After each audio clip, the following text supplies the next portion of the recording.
All right, so the Federal Reserve just cut interest rates. And yeah, on the surface, that sounds like a win, like finally some relief.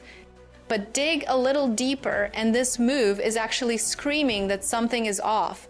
Inflation is still climbing, tariffs are pushing prices higher, and yet the Fed pulled the trigger anyway. That does not happen in a vacuum. Donald Trump has been leaning on the Fed for years, and now that pressure is starting to show because Fed independence is looking weaker by the day, and by 2026, Kevin Hasid is expected to step into real power inside the Federal Reserve.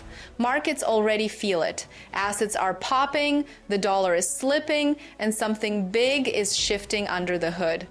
What makes this rate cut wild is the timing. Inflation is not beaten. Prices are still hot across the economy, but the federal funds rate is now sitting around 3.5%, a level you usually see when the economy is stressed, not when it is cruising. And here is the kicker. Second quarter GDP just came in at 3.8%, which is strong by any modern standard. Historically, rate cuts show up when growth is slowing, jobs are falling apart, or a recession is already knocking. This time, the economy is still running, and the Fed is easing anyway. Inside the Fed, this decision was messy. The December vote was split, with several members fighting to keep rates where they were.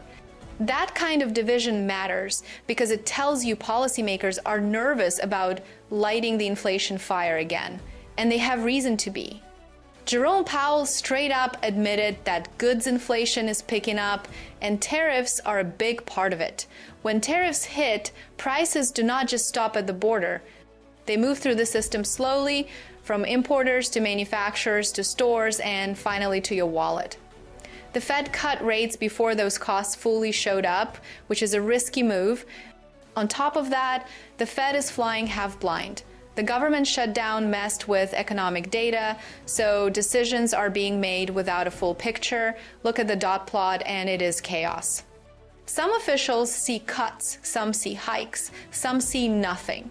Markets hate that kind of confusion. When guidance breaks down, the system leans on liquidity, and that is exactly what is happening.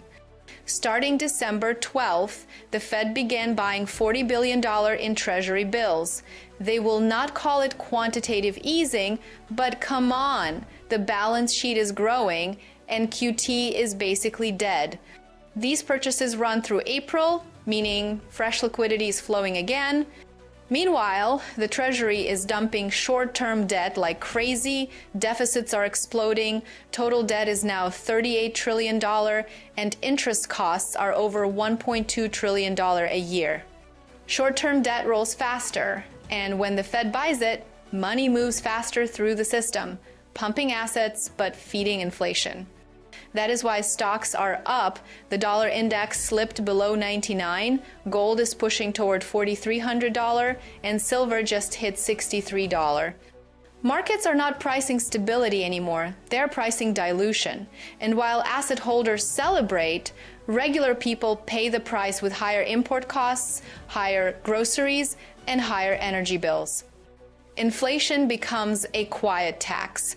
As Powell fades toward 2026 and political pressure ramps up, the message is clear. More cuts may feel good now, but they box the Fed in later. So the real question is simple. Is the Federal Reserve quietly doing quantitative easing again under a different name? And what happens when this liquidity wave finally hits the real economy?